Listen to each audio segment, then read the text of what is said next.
Dieser Parcours auf dem Dr. Silvius Magnago-Platz ist Südtirol gewidmet, der Südtiroler Autonomie, diesem langen Werdegang eines Landes im Konflikt zu einem Friedens- und Autonomiemodell. Die zentrale Persönlichkeit in diesem langen Werdegang ist ohne Zweifel Silvius Magnago, noch geboren und aufgewachsen in der Donaumonarchie mit ihren Widersprüchen, aber auch mit ihrer Pluralität von Sprachen und Kulturen.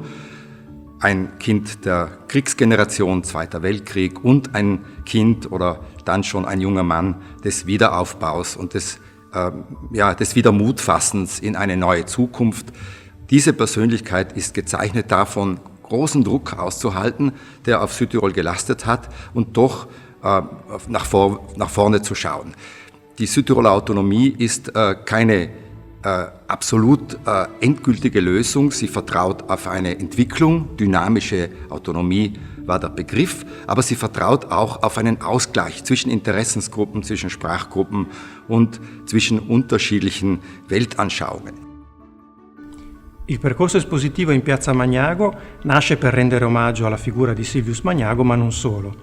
Si è deciso infatti consapevolmente di allargare lo sguardo al tema più ampio dell'autonomia dell'Alto Adige.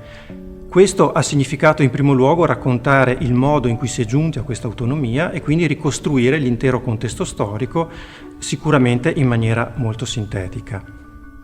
Oltre a Magnago, tra i politici protagonisti di questa vicenda storica vi è sicuramente anche Alcide Berloffa, che ha rappresentato l'anima più dialogante della democrazia cristiana locale e l'elemento di contatto tra Bolzano e il governo di Roma.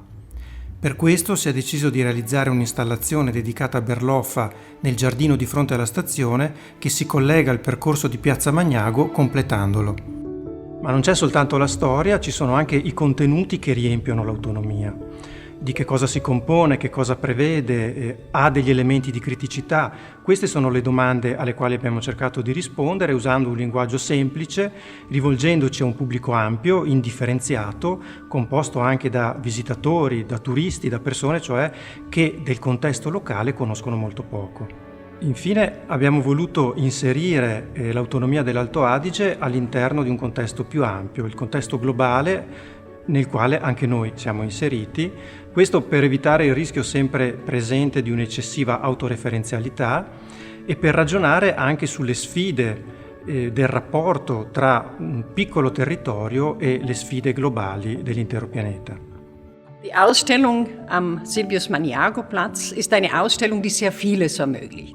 Sie ermöglicht nachzuvollziehen die schwierigen Zeiten, die die Menschen in diesem Lande mitgemacht haben. Nach dem Ersten Weltkrieg, Abtrennung vom Vaterland, dann die Unterdrückung, die Ausgrenzung, die Schwierigkeit der Entscheidung in der Option, um schließlich dann auch nach dem Zweiten Weltkrieg noch einen sehr glaubwürdigen, einen sehr intensiven Kampf zu machen für diese Autonomie mit allen Schwierigkeiten, die damit verbunden waren, um letztendlich dann zu dem zu kommen, was wir heute haben. Eine Eigenentscheidung im Lande, gemeinsam von allen Volksgruppen, gemeinsam von allen Sprachgruppen, aber auch natürlich in der Berücksichtigung der einzelnen Notwendigkeiten dieser dieser Sprachgruppen. Wir haben am Anfang dieser Ausstellung, und das, denke ich, war ganz wichtig, einzelnen Menschen in diesem Lande die Frage gestellt, was bedeutet für euch die Autonomie?